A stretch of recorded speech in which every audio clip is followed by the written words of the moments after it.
Ibu Bapa, mari kita tunduk sebelum kita membuka kebenaran firman Tuhan. Kita berdoa. Dalam bingkai iman yang sungguh Tuhan, di rumah-Mu yang kudus, jemaat-Mu di tempat ini tertunduk.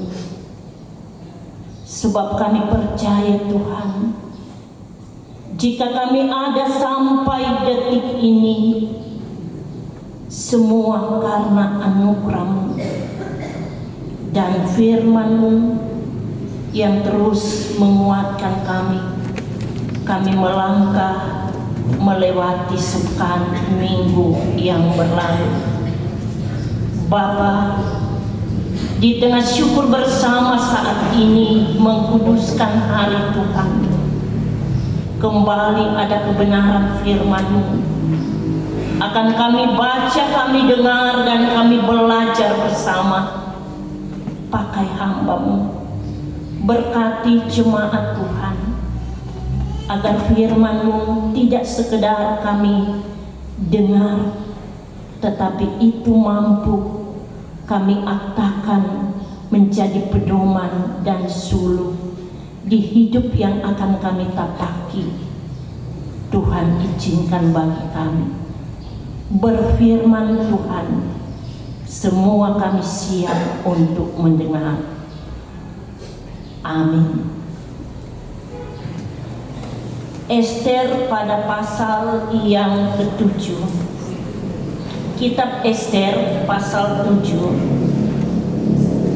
ayat yang pertama sampai ayat yang ke-10 menjadi pembacaan kita bersama yang disiapkan oleh Sinode di minggu yang terakhir ini. Ester pasal 7, ayat pertama sampai ayat yang ke-10 di kesempatan yang masih Tuhan izinkan untuk kita di hari yang kudus ini. Mari firman ini kita baca secara bersama-sama. Diberi judul oleh Lai, Haman diadukan oleh Ester dan dihukum mati. Kita membaca. Datanglah raja dengan Haman tunduk dijamu oleh Ester sang ratu. Pada hari yang kedua itu, sementara minum anggur, bertanyalah pula raja kepada Ester, apakah permintaanmu, hai Ratu Ester? Niscaya akan dikabulkan. Dan apakah keinginanmu? Sampai setengah kerajaan sekalipun akan dipenuhi. Maka jawab Ester sang ratu, ya raja, jikalau hamba mendapat kasih raja, dan jikalau baik pada pemandangan raja, karuniakanlah kiranya kepada hamba nyawa hamba atas permintaan hamba, dan bangsa hamba atas keinginan hamba. Karena kami hamba serta bangsa telah terjual untuk dibunuh dan dibinasakan. Jikalau seandainya kami hanya dijual sebagai budak laki-laki dan perempuan, niscaya hamba akan berdiam diri. Tetapi malapetaka ini tiada di antara bencana yang menimpa raja.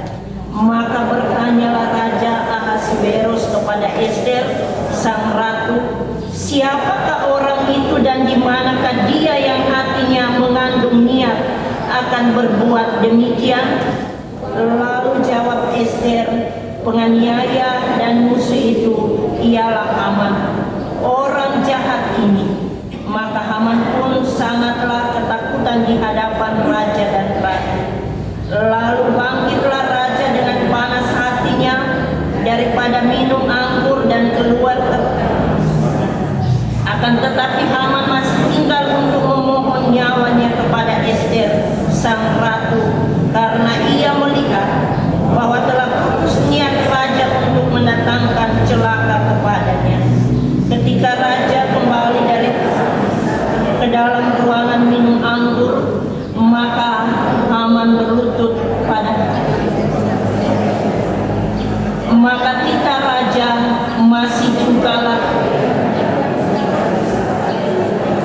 sendiri, tak kala kita raja itu keluar dari mulutnya, maka diselubungilah oranglah sembah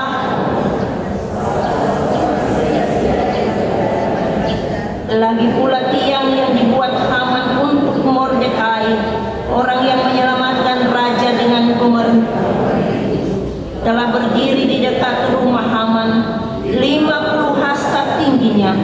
Lalu kita raja sulakan dia pada tiang itu.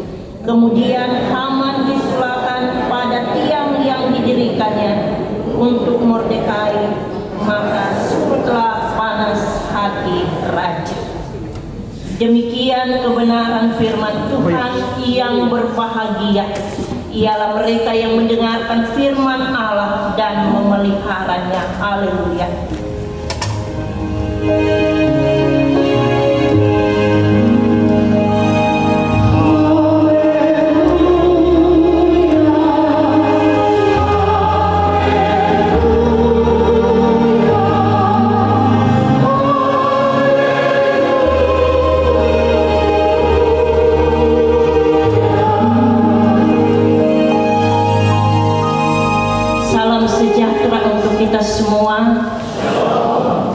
Bapak Ibu yang dikasihi dan diberkati Tuhan, tidak terasa kita ada di minggu yang terakhir di bulan September.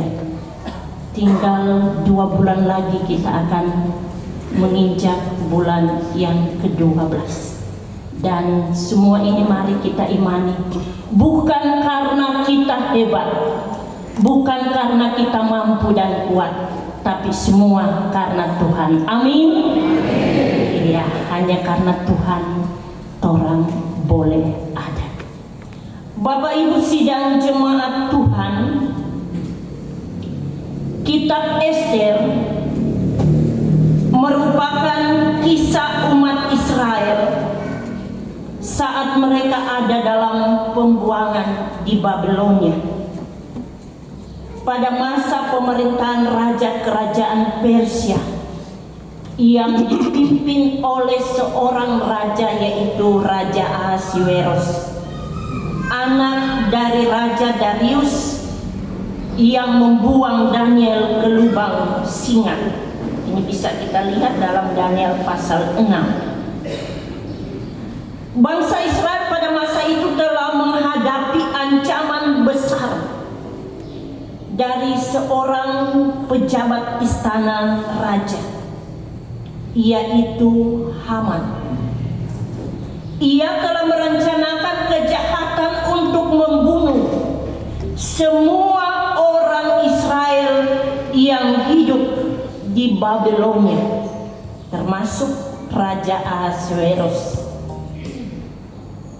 Sekarang pertanyaan, bagaimana umat Israel dapat keluar dan selamat dari tangan Haman?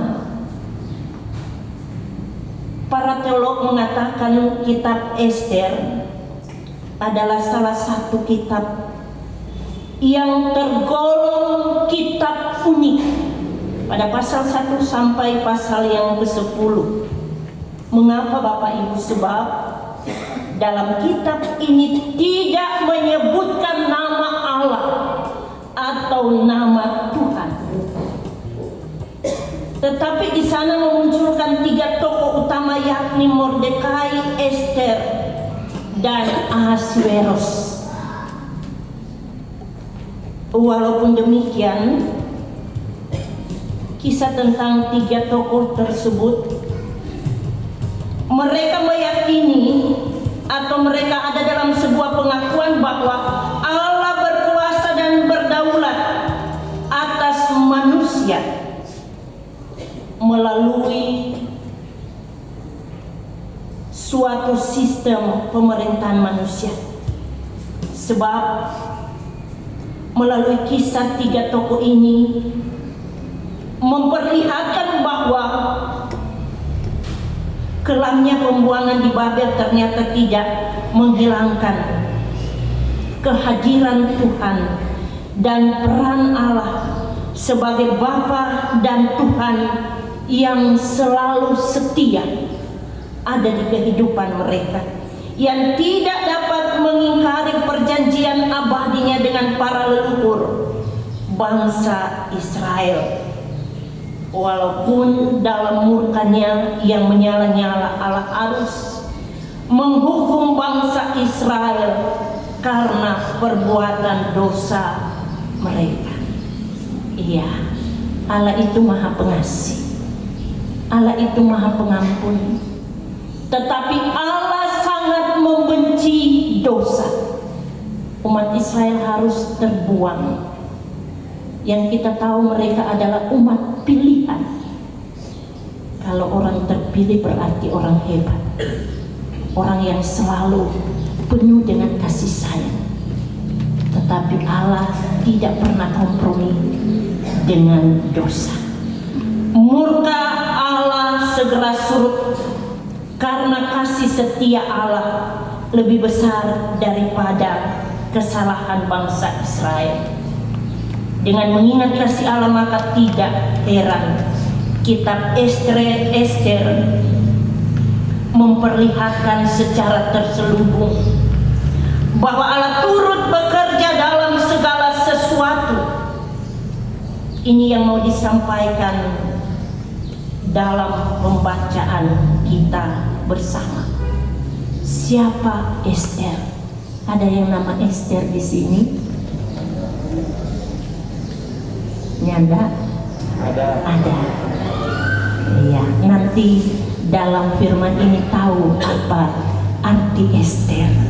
Jadi kalau DP namanya nggak sesuai dengan firman, mau ganti berarti nama. Iya, bagus sedue. Iya. Siapa Ester sehingga dikatakan ia menjadi orang hebat atau tokoh sentral dalam penyelamatan atau cerita penyelamatan Allah bagi umat Israel yang hidup dalam penderitaan, dalam perbudakan di tanah Babilonia.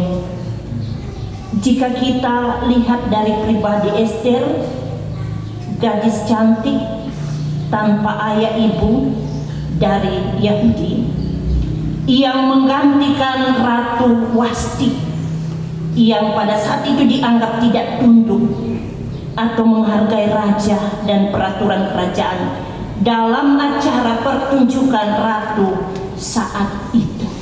Jadi saat itu kekuasaan itu sangat berarti. Orang bayangkan kalau pemerintahan seperti itu ada kita jalani sekarang. Segala sesuatu yang tidak sesuai itu pokok dicopot.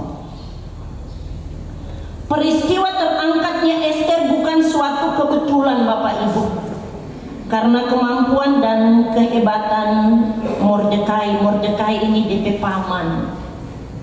Iya, boleh dikatakan bahwa Mordekai ada juga dalam pemilihan Ester. Dia berpolitik mungkin seperti apa, dan bukan karena pengasihan dari seorang raja, tapi semua karena Allah turut bekerja dalam segala sesuatu, serta Allah berkuasa dan berdaulat atas manusia melalui suatu sistem pemerintahan manusia.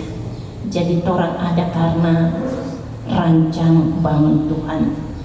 Jadi diyakini Ester terpilih dan dilantik menjadi ratu adalah dalam rancang bangun Tuhan untuk menyelamatkan umat Israel yang hidup dalam ketakutan, dalam penderitaan dan dalam tekanan jahat Haman, orang kepercayaan raja saat itu. Jika kita telusuri dalam kitab ini, ada satu hal yang menarik dari pribadi Ester saat ia mengundang orang nomor 1 dan 2. Kita bisa lihat pada ayat yang kedua. Sebagai penguasa yang ada di Persia pada saat itu, yakni suaminya Ahasveros dan Haman, untuk ia jamin. Kalau kita lihat pada ayat yang kedua, Ahasveros bertanya kepada Ester, apa yang ia mau dari raja? Dan jawaban itu ada pada ayat 3 dan ayat 4. Dia tidak pernah meminta kekayaan, dia tidak pernah meminta kekuasaan, tetapi ia minta agar Haman, orang yang jahat itu, untuk dihukum.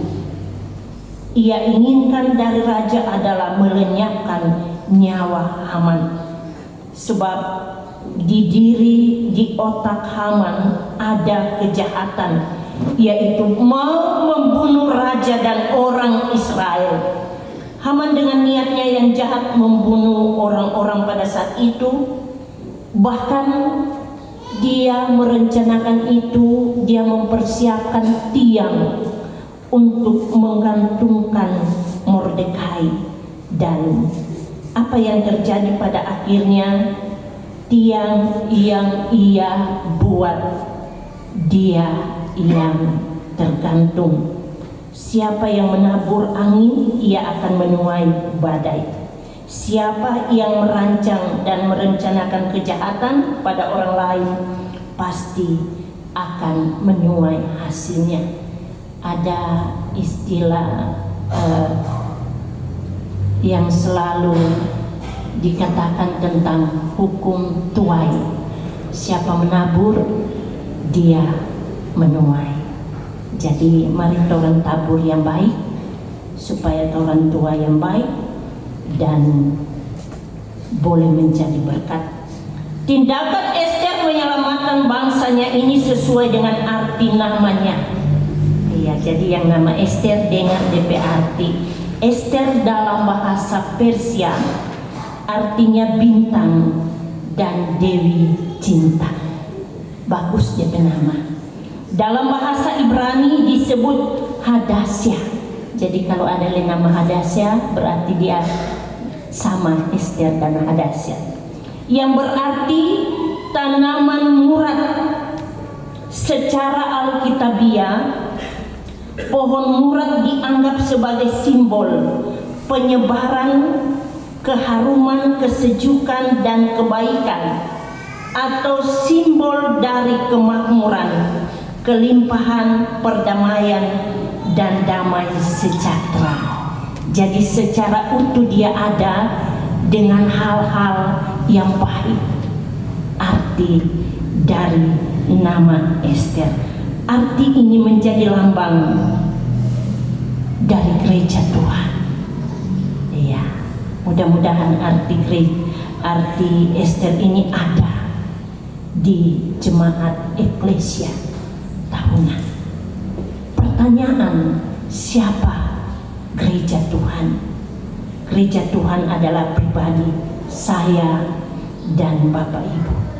Inilah tugas dan tanggung jawab sebagai pengikut Kristus yang disebut sebagai gereja Tuhan, yakni dapat menyebarkan keharuman, dapat menyebarkan kesejukan, kebaikan, perdamaian, dan damai sejahtera.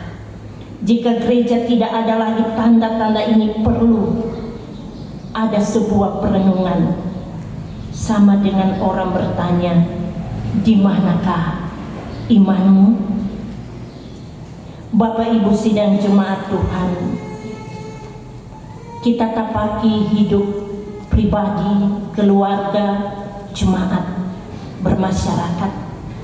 Terlebih kita mau diingatkan semua bahwa kita ada dalam agenda pilkada, dan bukan rahasia lagi ada gesekan-gesekan karena perbedaan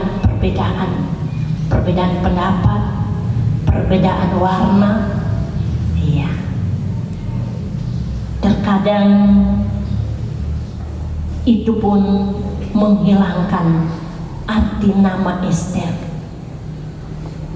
Iya, jemaat eklesia saya percaya sampai saat ini ada karena penuh dengan damai sejahtera. Torang dengan masing-masing boleh beda-beda. Mau suami istri itu pelangi kan berbeda DP warna ya. Pihak mahamu, pihak kuning, pihak biru, iya. Tapi indah ketika dia tersusun baik. Jadi perbedaan itu akan membawa damai kalau torang baku sayang, kalau torang baku mengerti satu dengan yang lain. Sebab mari kita imani bahwa torang hidup Tuhan yang atur. Tuhan turut bekerja di setiap apa yang menjadi kerinduan setiap anak-anaknya. Kebenaran firman Tuhan mengajak lewat Ester untuk membawa kehidupan yang Tuhan izinkan dalam damai sejahtera, baik pribadi, keluarga, bermasyarakat, bertetangga, dan terlebih berjemaat. Simak ada ungkapan bijak orang Sangihe. Tinena tau mata maudi maka pelesa tau mata warini. Artinya hati orang bijak dapat membangun orang lain. Bawera malah himpulu maka tumbiah tampungan laut. Artinya ungkapan menyenangkan dapat menghidupkan orang banyak. Kiranya ini menjadi bagian hidup sebagai gereja Tuhan yang hadir di tengah-tengah dunia ini. Tuhan memberkati kita semua. Amin.